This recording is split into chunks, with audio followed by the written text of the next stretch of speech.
قلوب کی انگلی کیوں لگاتے ہیں؟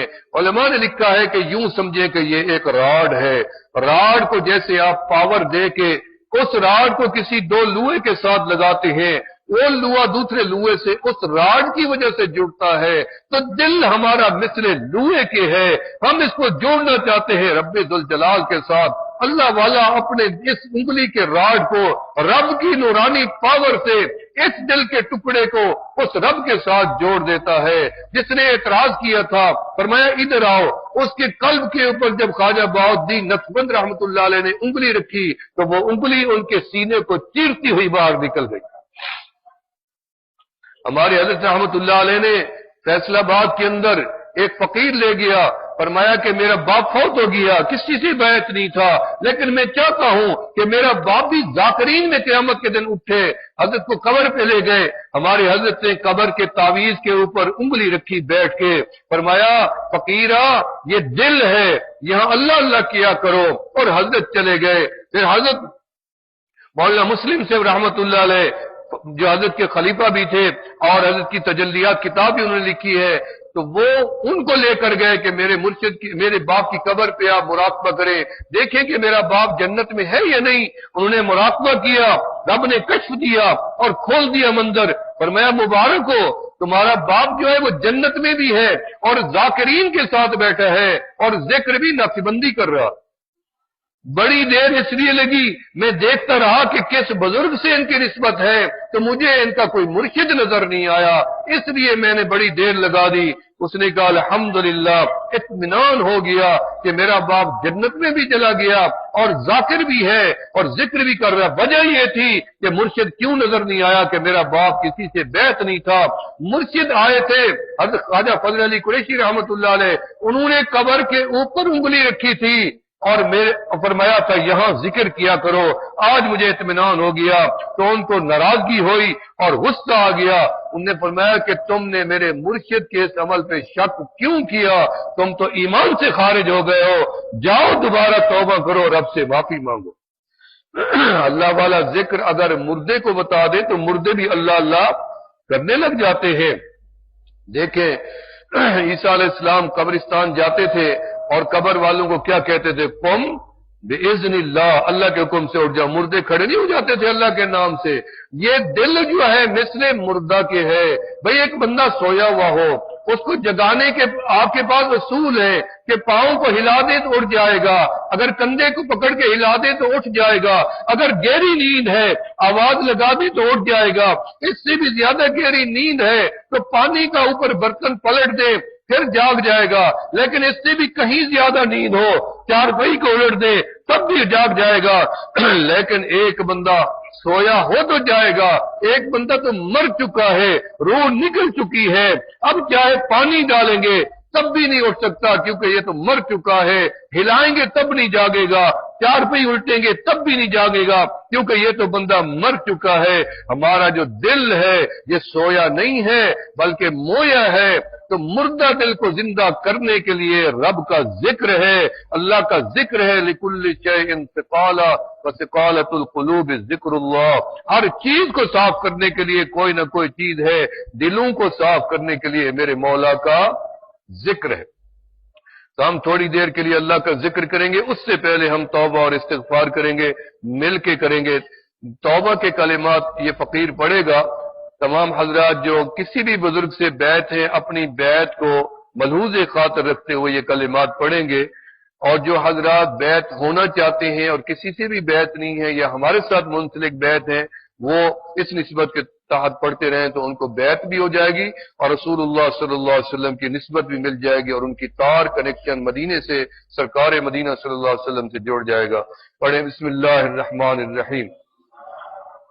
استغفر اللہ العظیم، خواتین بھی پڑھتی رہیں ساتھ ساتھ، استغفر اللہ العظیم، استغفر اللہ تعالی ربی من کل ذنب واتوب الیہ، آمنت باللہ وملائکتہ وکتبہ ورسلہ والیوم الآخر والقدر خیرہ وشرہ من اللہ تعالی والبعث بعد الموت۔ یا اللہ میری توبہ ہے شرک سے، کفر سے، بدعت سے، چوری سے، جھوٹ سے، زنا سے، غیبت سے، ہر گناہ سے۔ یا اللہ میری توبہ قبول فرما۔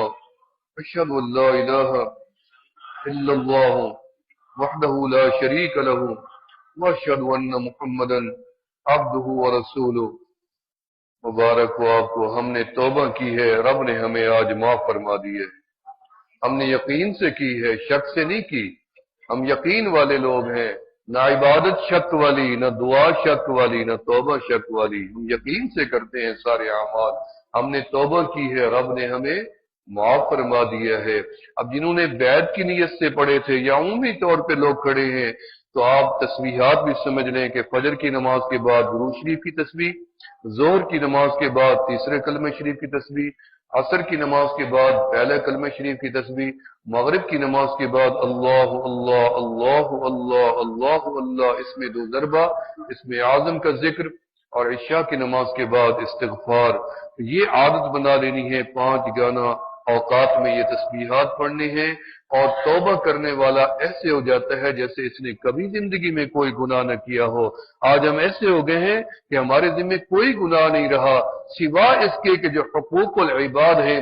آج یہاں سے وعدہ کر کے جائیں رب کے ساتھ، اور ہم سب مل کے وعدہ کریں کہ یا اللہ جتنی حقوق ہمارے ذمے ہیں تیرے بندوں کے، تب تک موت نہ دینا جب تک وہ حقوق ہم خود ادا نہ کر لیں۔ ویڈیو دیکھنے کا شکریہ۔ ویڈیو کو لائک کرنا نہ بھولیے گا۔ میرے چینل کو سبسکرائب کریں نئی آنے والی ویڈیو تک۔ اللہ حافظ۔